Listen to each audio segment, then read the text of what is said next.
สวัสดีครับผมเมื่อนี้พามาชมบรรยากาศการคัดเลือกทหารกองเกินอำเภอราศีสไลยจังหวัดศรีสะเกษครับรัฐภูมินิยมนี่ครับที่นั่งอยู่นี่ก็คือ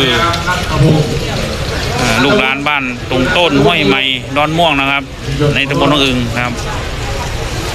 ตอนนี้คัดตรวจร่างกายผ่านบ้างนะครับผมนะก็มีคนที่รอดเก่งกับมี่ครับนะบ้านตรงต้นรอดเก่งคนหนึ่งนะครับบ้านใหม่ๆคนหนึ่งนะครับอันนี้กับอนอตนะครับรอดเก่งคาดว่าปีนี้ตำบลหนองอึ่งจะได้จับฉลากกอนมูแล้วครับผมนะนี่คือบรรยากาศหน้าห้องประชุมนะครับปีนี้เพิ่นมักคัดเรียกอยู่นี่ครับห้องประชุมข้างตลาดสดอำเภอราศีสไลยครับผม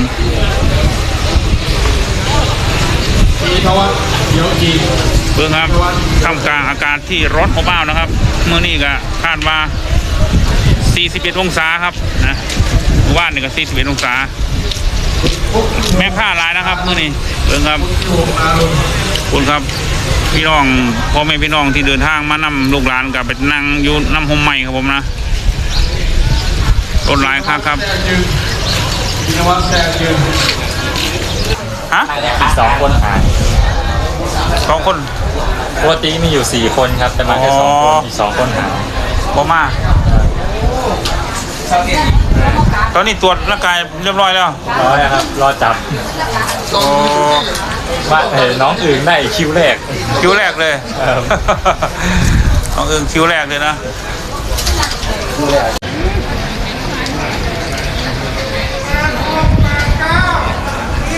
ที่เราคนทำอย่าง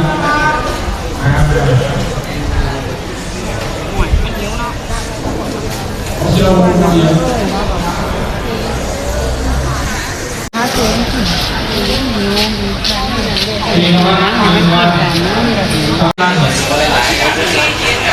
สารลงที่มา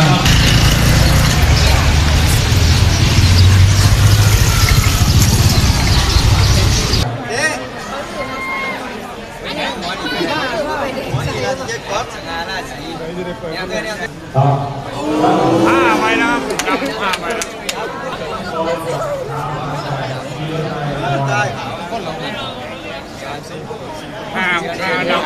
5 ดำแล้วนะ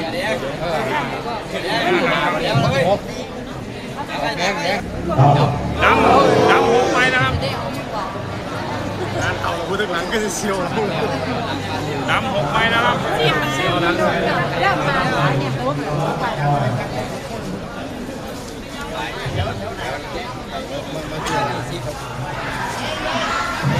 ดูนะครับผม